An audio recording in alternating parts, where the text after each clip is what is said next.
Japan's Keio University. He joins us now live. Mr. Taniguchi, welcome to the program. Prime Minister Abe, he will be the first Asian leader to meet with Donald Trump.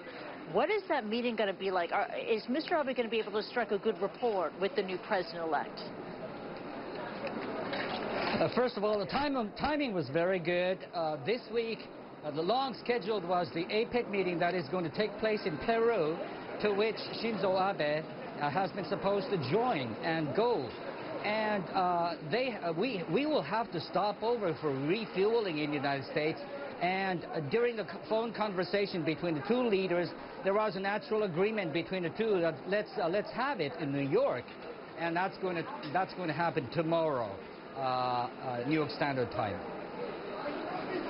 Okay, but your thoughts about the personalities of these two leaders when they sit down and talk? Is this going to be a friendly encounter?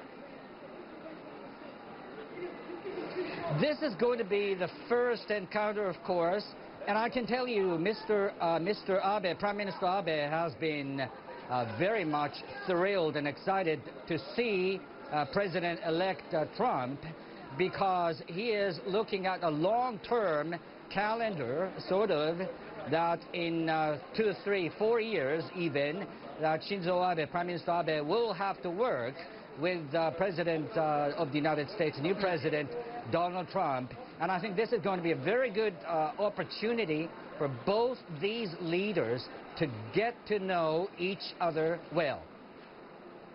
Yeah, and it's going to be an opportunity to talk about security. Is there concern about the security alliance, especially after Trump suggested the Japanese should go it alone in the region?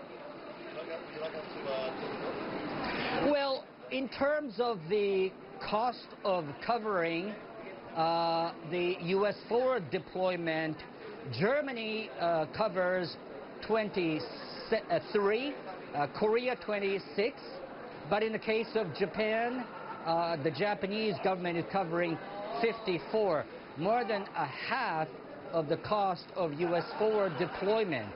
And when it comes to the U.S. commitment in Japan, it is not just about Japan, needless to say. It is about a broad Indo-Pacific, Asia-Pacific region.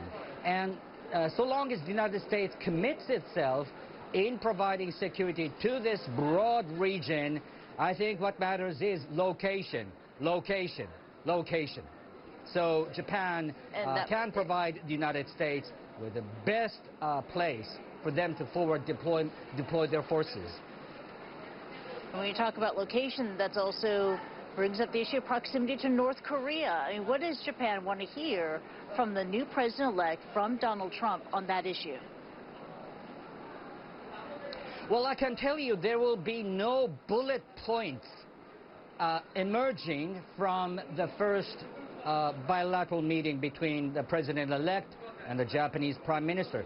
I would say that the time is going to be used for these two men to exchange views, a whole sorts of views, from domestic challenges in both countries to international.